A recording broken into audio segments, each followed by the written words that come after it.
자, 요나를 성경에 나오는 인물을 자꾸 긍정적으로 설명하고 싶어 하는 것은 우리의 마음속에 좋은 마음이라고 생각합니다.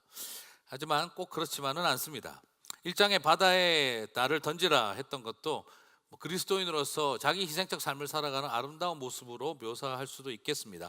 그리고 또한 오늘 2장은 회개하고 기도하는 요나를 통해 하나님께서 그를 회복시키시고 또 선교지로 가겠다고 하는 그 결단을 귀하게 여기셨다라고 보기도 합니다. 하지만 요나의 회개의 기도가 정말 자기 자신의 그 깊은 아집과 신념에 대한 온전한 회개를 했다라고 볼 수 있을까요? 지난번에 우리가 살펴볼 때에도 과연 요나가 희생한 것이 맞느냐라는 것을 우리가 살펴봤던 것처럼 오늘 요나의 회개 기도가 진정한 회개 기도가 맞을까라는 질문을 던지게 됩니다. 만약 오늘 이 회개가 진정성이 있는 회개였다고 한다면 그러면 3장에서 그렇게 지극히 형식적인 순종을 하는 걸 어떻게 설명을 할 수 있을까요? 그리고 니느웨가 회개하고 돌아서자 하나님 앞에 굉장히 부정적인 태도를 보이면서 하나님과 싸우는 이 모습은 어떻게 설명할 수 있을까요? 정말 그가 진정성 있는 회개를 했다면 그는 선교사로서 최선을 다한 책임감 있는 헌신을 해야 했고, 그리고 그 영혼들이 회개하고 돌이켰으면 감사해야 했을 것이 맞습니다. 그런데 사실 요나에게서 그런 모습을 전혀 발견할 수가 없습니다. 그렇다고 한다면 오늘 이 요나의 회개는 진정성이 있는 회개가 아니라 형식을 갖추고 있는 위선적인 회개가 더 가깝다라고 볼 수가 있는 것이죠. 우리는 성경 인물의 위대함을 내세워서 여러분도 이 사람 좀 본받으세요 하는 방법, 이런 모범적 메시지로 접근하는 것을 꼭 좋다고 볼 수만은 없습니다. 그렇게 설교하는 게 목사에게도 쉽고 듣는 성도들에게도 쉬울 수 있습니다. 우리 다 회개하고 살자, 착하게 살자, 결국 이런 말이 되는 것이죠. 그래서 우리도 요나처럼 회개하고 다시 사명의 길을 가자라고 볼 수도 있겠지요. 하지만 솔직히 말해서 여러분, 요나처럼 회개하시면 안 됩니다.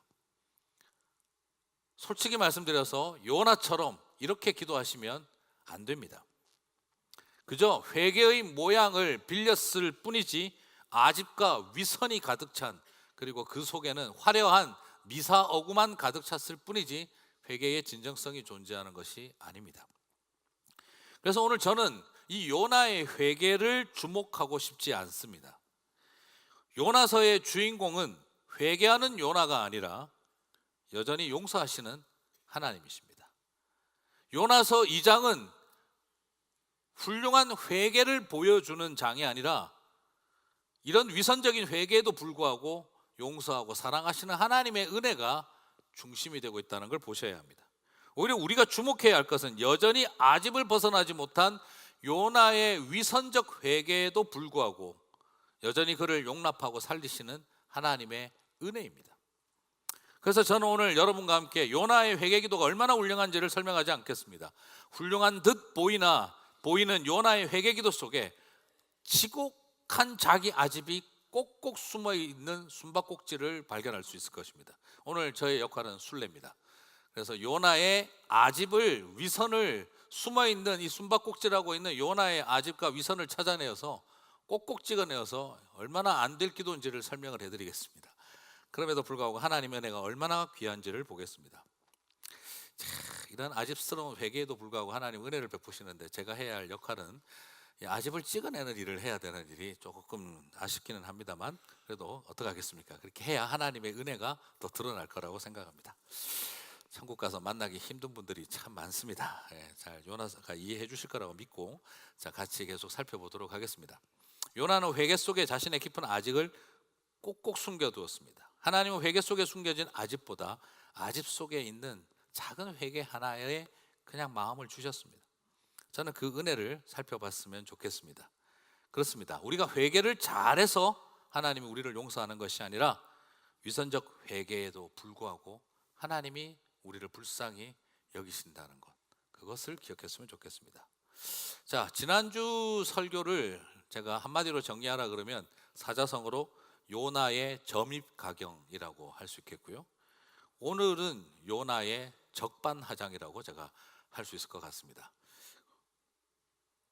바닷속에 빠진 그가 물고기 뱃속에 들어가서 회개기도를 하고 있는데요, 내용을 살펴보면 겉모양은 화려한데 속은 적반하장의 극치입니다. 2절부터 한번 볼까요? 같이 한번 읽어보시겠습니다. 내가 받는 고난으로 말미암아 여호와께 불러 아뢰었더니. 자, 여러분, 지금 이걸 고난받고 있다고 해도 괜찮을까요? 여러분, 이게 고난받고 있는 걸까요? 지금 근데 요나는 뭐라고 말하고 있습니까? 2절에서 뭐라고 말하고 있습니까? 내가 받는 고난으로 말미암아 여호와께 불러 아뢰었더니. 하나님이 부르신 사명 끝까지 거부하고 풍랑이 일어나도 날 바다에 던지라 하는 광기를 부리며 끝까지 거절했던 그가 지금 자신의 이 상황을 고난이라고 묘사하는 것은 적반하장이다라고 말할 수가 있죠. 3절을 보면 더욱 놀랍습니다. 같이 한번 또 읽어보겠습니다. 주께서 나를 깊음 속 바다 가운데 던지셨으므로. 자, 여러분, 지금 누가 던졌다고 말하고 있습니까?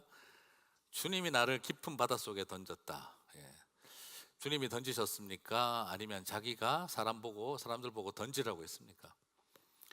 뱃사람들에게 나를 바다에 던지라 하고 소리를 쳤던 사람은 요나였습니다. 그래서 그들이 안 던지려고 하다가 결국에는 던졌습니다. 그런데 지금 요나는 이 모든 게 누구 탓이라고 돌리고 있는 거죠? 하나님이 나를 깊음 속 바다 속에 던지셨다라고 말을 하고 있는 것이죠. 다시 말씀드리면 내가 잘못한 일이 아니라 하나님이 잘못한 일이 된 겁니다. 다시 하나님의 책임론을 들고 나오고 있는 모습을 보게 되는 것이죠. 하나님이 원하셨던 것은 그가 바다에 던져지는 게 아니라 그 풍랑 앞에서 회개하고 돌이키는 것을 원했습니다. 그러나 차라리 날 바다에 던지라고 했던 것은 바로 요나 자신이었죠. 1장에서 그가 했던 바른 결단은 나를 바다에 던지라가 아니라 내가 니느웨로 가겠습니다 였습니다. 하나님이 풍랑으로 그 배를 막으신 것은 바다에 던지는 것이 목적이 아니라 그의 돌이킴이었던 것이죠. 그런데 그 사명을 따를 바에야, 저 니느웨가 회개하는 모습을 볼 바에야 나는 차라리 죽겠다며 바다에 던지라고 해놓은 그 요나가 지금 뭐라고 말을 하고 있냐면 주님이 나를 바다에 던지셨다라고 말하고 있는 것이죠. 자, 4절에서 그는 한 걸음 더 나아갑니다. 또 같이 한번 읽어볼까요? 내가 말하기를 내가 주의 목전에서 쫓겨났을지라도 다시 주의 성전을 바라보겠나이다 하였나이다. 사람이 말도 안 되는 헛소리를 하다 보면 자기가 감동이 되기 시작을 해요. 그러다 보면 어떤 반응이 나타나죠? 말이 자기도 모르게 멋있어집니다. 주께서 내가 주의 목전에서 쫓겨났을지라도 나는 주의 성전을 바라보겠나이다. 주님이 목전에서 쫓아내셨습니까? 아니면은 자기가 하나님의 목전을 떠났습니까? 자기가 하나님 앞을 떠났습니다. 그런데 지금 이런 말도 안 되는 이야기를 하다 보면 자기가 자기 말에 감동이 되면서 말이 바뀌고 있습니다. 주님이 나를 목전에서 쫓아냈을지라도 나는 주의 성전을 바라보았나이다. 자, 이 말씀을 보고 있으면서 어떤 생각을 할 수 있습니까? 회개하고 있는 걸까요? 아니면은 하나님을 회개시키고 있는 걸까요? 지금 오늘 요나의 회개는 하나님을 회개시키는 기도라는 것을 발견할 수가 있습니다. 다시 말씀드리면 회개하는 척하면서 이게 다 하나님 탓 아닙니까? 라고 말하고 있는 것이지요. 여러분 살아가면서 다 알고 계시지 않습니까? 사과하는 척하면서 사과시키고 있는 거 알고 있지 않습니까? 남편이 사과하는 척하면서 아내를 사과시키고 있죠. 부모가 자식에게 사과하는 척하면서 사과시키고 있는 거죠. 자식이 부모에게 사과하는 척하면서 엄마 사과하세요 하는 말을 깔고 있는 거죠.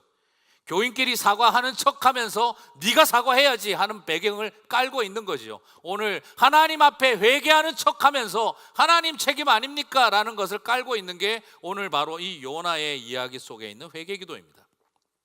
말은 회개이고 말은 기도이고 말은 번지르한 기독교적인 용어들을 다 사용하고 있지만 속은 철저하게 자기 의와 자기 합리화로 가득 차 있는 모습을 발견할 수가 있습니다.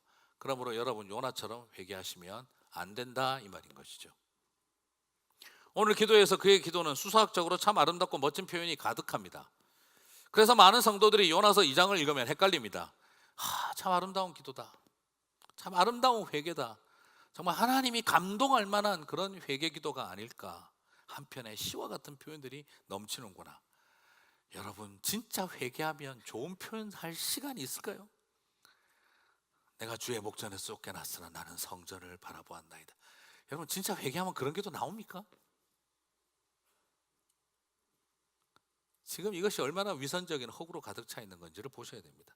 정말 회개할 때 이렇게 멋진 표현들이 나오시던가요? 이 수학적인 아름다운 표현 속에서 여러분이 요나가 정말 아름다운 회개 기도를 했다 그렇게 생각하셨다면 요나에게 속은 겁니다.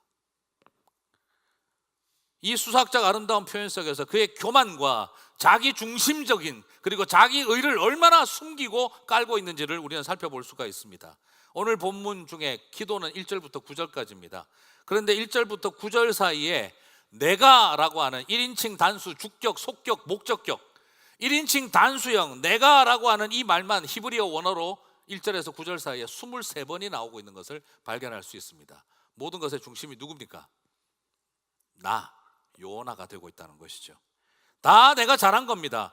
나 자신의 기도 때문에 하나님은 나를 버렸지만 나는 하나님을 바라봤고, 하나님은 나를 바다에 던졌지만 나는 주님을 생각했고, 그리고 내가 서원하고 결단하고 다시 헌신하겠다고 하나님 앞에 서약을 하고 있고, 고난 중에 승리하고 하나님의 뜻을 돌이키게 만든 능력은 나의 기도에 있었다라고 드러내고 있는 것과 같습니다. 몇 가지 예를 들어 보겠습니다. 2절 같이 한번 읽어볼까요? 내가 스올의 뱃속에서 부르짖었더니 주께서 내 음성을 들으셨나이다. 여기서도 여전히 내가 했고 주께서 나의 음성을 들으셨나이다. 그러나 하나님의 음성을 들었다는 말을 하지 않습니다. 요나가 해야 하는 일은 주님의 음성을 들어야 하는 일입니다. 니느웨로 가라 하는 하나님의 말씀을 들었어야 했습니다. 여전히 그는 내가 말하고 있습니다. 하나님 내 소리를 들으십시오. 주께서 내 음성을 들으셨다. 내가 기도했기 때문에. 그의 마음속에 남아있는 중심은 철저한 인간입니다. 자신입니다. 4절을 보겠습니다. 또 읽겠습니다. 4절 내가 말하기를 내가 주의 목전에서 쫓겨났을지라도 다시 주의 성전을 내가 바라보겠나이다. 보겠다 하였나이다. 여전히 여기서도 또 그는 내가 하고 있습니다. 내가 말하지 않습니까? 내가 비록 주의 목전에서 쫓겨났을지라도 다시 주의 성전을 내가 바라보겠다 하지 않았습니까? 결국 누가 잘한 거죠? 하나님은 되게 나쁘신데 나는 당신을 안 놓겠다. 내가 하겠다는 겁니다. 그리고 7절을 봅니다. 같이 한번 또 읽어볼까요? 같이 7절 같이 읽겠습니다. 내 영혼이 내 속에서 피곤할 때에 내가 여호와를 생각하였더니 내 기도가 주께 이르렀사오며 주의 성전에 미쳤나이다. 요나가 하나님을 생각한 것이 아니라 하나님이 요나를 생각하셨던 거죠. 다 바뀌어 있습니다. 8절에서 9절은 거의 바리새인의 기도에 가깝습니다. 같이 읽어볼까요? 거짓되고 헛된 것을 숭상하는 모든 자는 자기에게 베푸신 은혜를 버렸사오나 나는 감사하는 목소리로 주께 제사를 드리며 나의 서원을 주께 갖겠나이다. 구원은 여호와께 속하였나이다 하니라. 맨 끝에 표현 하나 딱 빼고는 다 뭐죠? 결국 내가 서원을 갚은 거죠. 내가 하겠다는 거죠. 결국 자만 중심이 되어져 있습니다. 요나서는 회개하고 돌이켜 소명을 회복하여 선교지로 떠난 훌륭한 선교사님의 이야기를 보여주고 있는 게 아닙니다. 이렇게 완악하고 지독한 바리새인들의 기도가 이렇게 시작된 거구나 하는 걸 우리들에게 보여주고 있는 것이죠. 이를 통해서 요나서는 뭘 보여주느냐? 선교지에 가라 하는 메시지를 담고 있는 것만이 아니라 이스라엘아, 이 북이스라엘아, 너희의 교만과 완고함이 이 정도까지 와 있다는 걸 모르겠느냐? 너희의 그 종교적인 화려한 언어와 기도의 기교 속에 자신의 아집과 자기 의를 이렇게 꼭꼭 숨겨두고 있구나 하는 것을 드러내고 있는 것입니다. 자기 신념으로 똘똘 뭉쳐서 회개랍시고 하는 상황에서도 자기 의를 드러내고 있는 하나님의 백성들의, 선택받은 백성들의 민낯을 낱낱이 우리에게 보여주고 있는 것입니다. 이게 선택받은 백성들의 민낯이구나 하는 것을 우리들에게 보여주고 있는 것이죠. 하나님이 이 민낯을 보여주시는 이유가 뭐겠습니까? 요나서를 통해 우리들에게서 보여주고 싶은 메시지가 뭐겠습니까? 선교지에 선교사로 가야 되고 니느웨를 회복해라 하는 메시지를 가지고 있으면서 동시에 어떤 메시지를 담고 있겠습니까? 니느웨 사람들이 단 한마디의 말에 온 나라가 회개를 했는데, 나는 너희들에게 메시지를 전하고 풍랑에 던져놓고 물고기 뱃속에 집어넣어도 내 말을 끝까지 듣지 않는구나. 그걸 요나서는 우리들에게 보여주고 있는 것입니다. 오늘 너무 많이 말하면 다음 주 제가 할 말이 없기 때문에 아끼겠습니다. 니느웨의 회개를 보여주시고 지독하게 위선적이고 완고한 이스라엘 선지자의 기도를 보여주시는 겁니다. 포커스는 저 니느웨와 같은 아수르를 회개시키고 바꾸라는 메시지만큼이나 너희들이부터 회개 제대로 해라 하는 메시지가 깔려 있는 겁니다. 정말 제대로 회개해야 할 자들이 요나서를 보시면 발견합니다. 정말 회개해야 할 사람들이 니느웨입니까? 요나입니까? 정말 회개해야 할 사람들이 선택받은 백성들입니까? 이방인들입니까? 정말 회개해야 할 사람들이 이 세상입니까? 교회입니까? 라는 질문을 우리들에게 던지고 있다는 것입니다. 10절을 보시면 여호와께서 그 물고기에게 말씀하시매 요나를 육지에 토하니라 라고 했어요. 제가 이 말씀 보면서 혼자 한참 웃었습니다. 이 위선적인 기도를 듣고 있던 물고기도 감당이 안 돼가지고 우욱 하고 토해버린 것이요. 와, 난 도저히 내 뱃속에서 들려오는 이 소리를 들을 수가 없다. 그러니까 물고기가 요나를 감당을 못한 거예요. 토해버린 겁니다. 여러분, 위선적인 회개라면 토할 만한 거죠. 아니, 목사님 물고기가 배 탔다 뭐 이런 말이겠죠. 그럴 것 같으면 물고기가 요나를 니느웨까지 배달을 했느니라 하시든지 요나를 내려주니라 했었어야겠죠. 근데 왜 여기 토한다는 표현을 써놨을까요? 위선적인 회개라는 거죠. 실제로 이 토한다는 단어는 히브리어로 쓰여져 있는 이 단어는 구약 성경에서 8번 나옵니다. 그 중에 4번이 전부 다 뭐하고 관련이 돼 있냐 그러면 이 땅의 백성들의 죄로 인하여 땅이 그들을 토해낸다 할 때 쓰는 표현입니다. 하나만 예를 들어 보겠습니다. 레위기 18장 27절 28절입니다. 같이 읽겠습니다. 너희 전에 있던 그 땅 주민이 이 모든 가증한 일을 행하였고 그 땅도 더러워졌느니라. 너희도 더럽히면 그 땅이 너희가 있기 전 주민을 토함같이 너희를 토할까 하노라. 여기에 사용되어진 토한다는 단 바로 이 팔레스타인 땅이 이방인들을 토해낸 것처럼 너희 선택받은 백성들도 토해낼 수 있다 할 때 쓰이는 표현이고, 구약 성경에서 여기에 제일 많이 쓰여져 있습니다. 무엇을 말하느냐? 지금 왜 하필이면 여기에 이런 표현이 쓰여져 있느냐? 바로 하나님이 보내신 그 물고기가 선지자의 기도를 감당치 못해 토해낸다는 표현을 해놓은 것은 바로 그의 기도가 가지고 있는 이스라엘의 위선과 아집과 자기 의의를 드러내고 있는 의도라는 걸 발견할 수가 있습니다. 자, 그러면 이제 또 질문이 생기죠. 목사님, 아니 그런데 예수님께서도 마지막 때에 요나의 표적을 보여주신다고 하지 않았습니까? 물고기 뱃속의 이야기를. 그러면 이 요나의 표적이 그렇게 나쁜 이야기가 아니고 바로 요나가 좋은 사람이라는 걸 뜻하는 거 아닙니까? 예수님의 모형처럼 예수님의 부활을 설명하는 그런 좋은 의도로 쓰인 거 아닙니까? 근데 왜 목사님은 이렇게 요나를 나쁜 관점으로 보려고 하시는 겁니까? 그런 합리적인 질문이 충분히 생길 수 있습니다.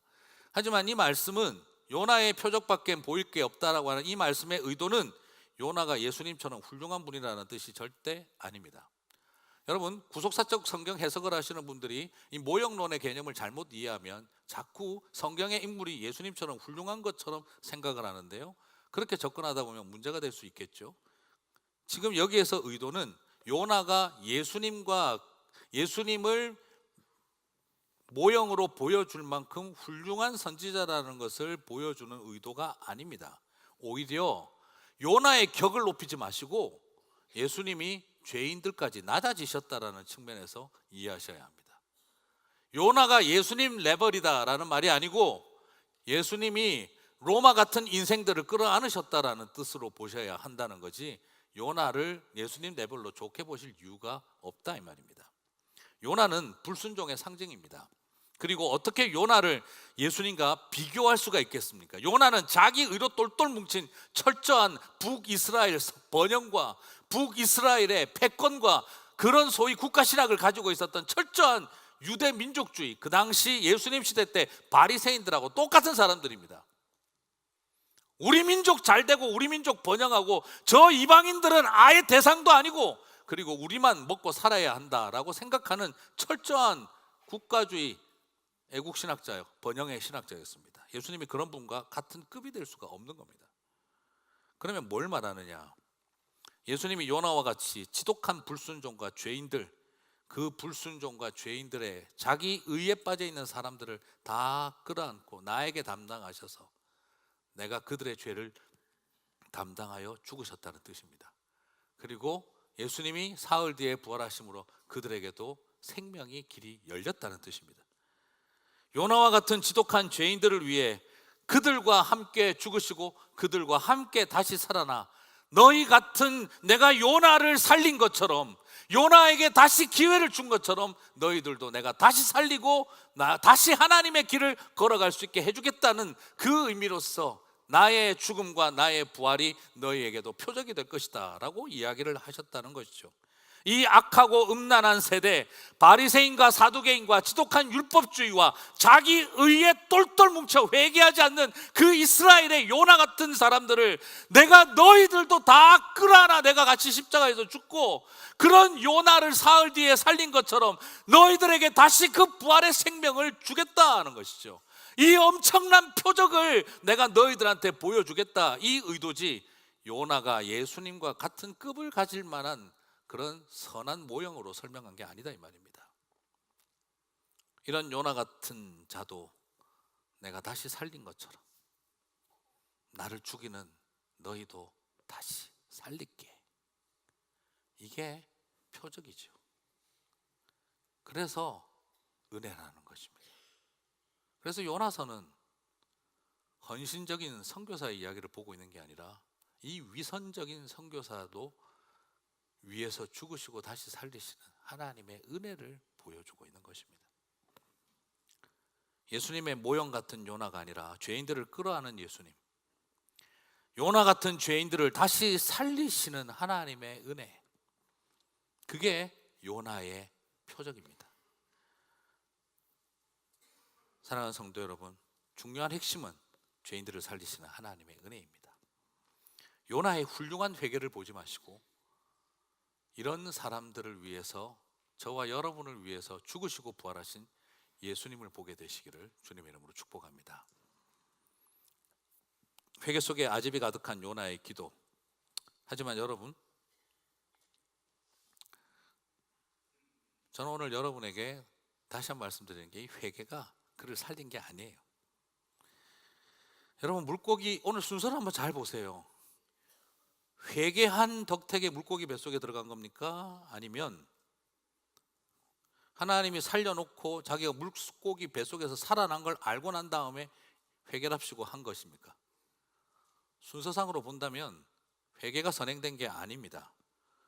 1장에서도 그가 회개했습니까? 하지 않았습니다.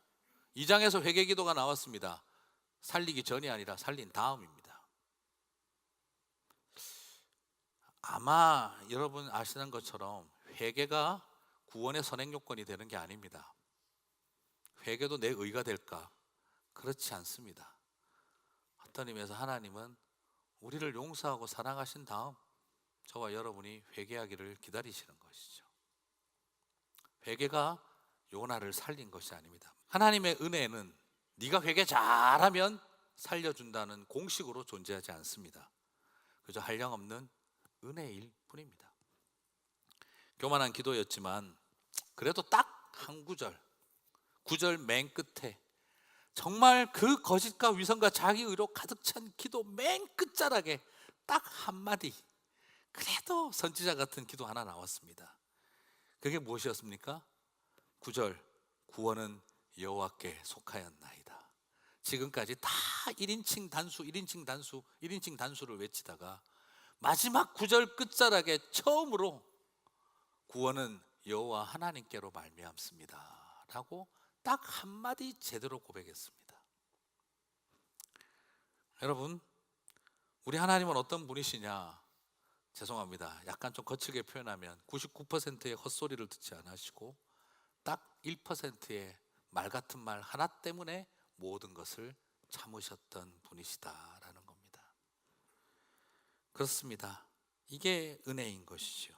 거짓과 위선과 자기 의로 가득 찬 회개라고 할 수도 없는 그런 말들 속에서도 그래도 여호와의 주권을 인정하고 하나님의 주권을 인정하는 딱 짧은 센텐스 하나 때문에 주님은 그의 거짓과 위선으로 가득 찬 99%의 말도 안 되는 이야기를 다 붙들어 주신 것이죠. 사랑하는 성도 여러분, 그래서 저와 여러분이 은혜로 사는 줄 믿습니다. 말씀을 마무리하겠습니다. 요나서는 해외에 선교사 많이 보내자라고 하는 단순한 메시지도 아니고 선교사 안 가겠다고 버티고 있는 그런 사람에게 좀 가라 하시는 메시지로만 그렇게 보시면 안 됩니다.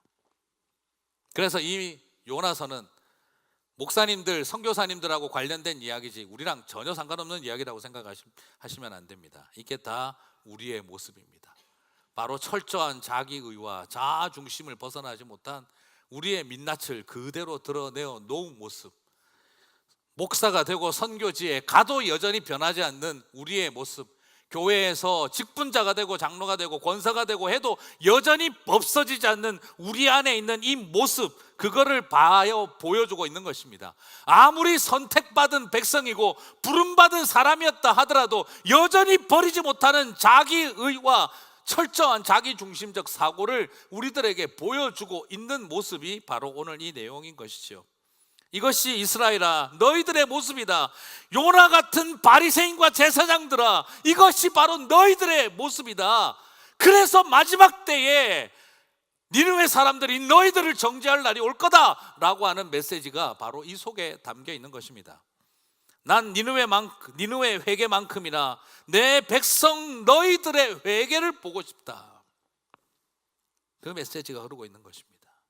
저 이방인들 회개시키러 가는 일이 또한 중요하지만 그러나 끝까지 회개하지 않는 요나의 모습이 바로 너희들의 모습 아니냐라고 우리들에게 이 행간 속에서 웅변하고 계신다는 것입니다.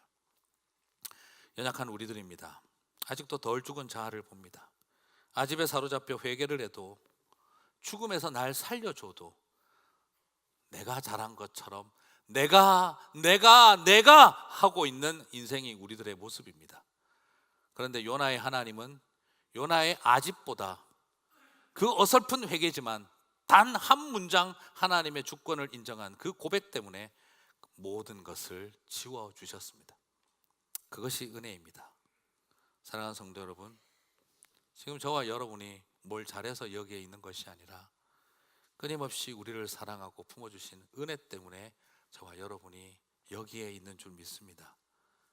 그렇습니다. 요나서를 보면서 희망할 수 없는 인간을 바라보면서도 우리가 소망할 수밖에 없는 것은 하나님의 은혜가 있기 때문입니다.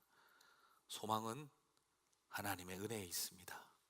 그 은혜를 바라보고 나아가는 저와 여러분 되시기를 주님의 이름으로 축복합니다.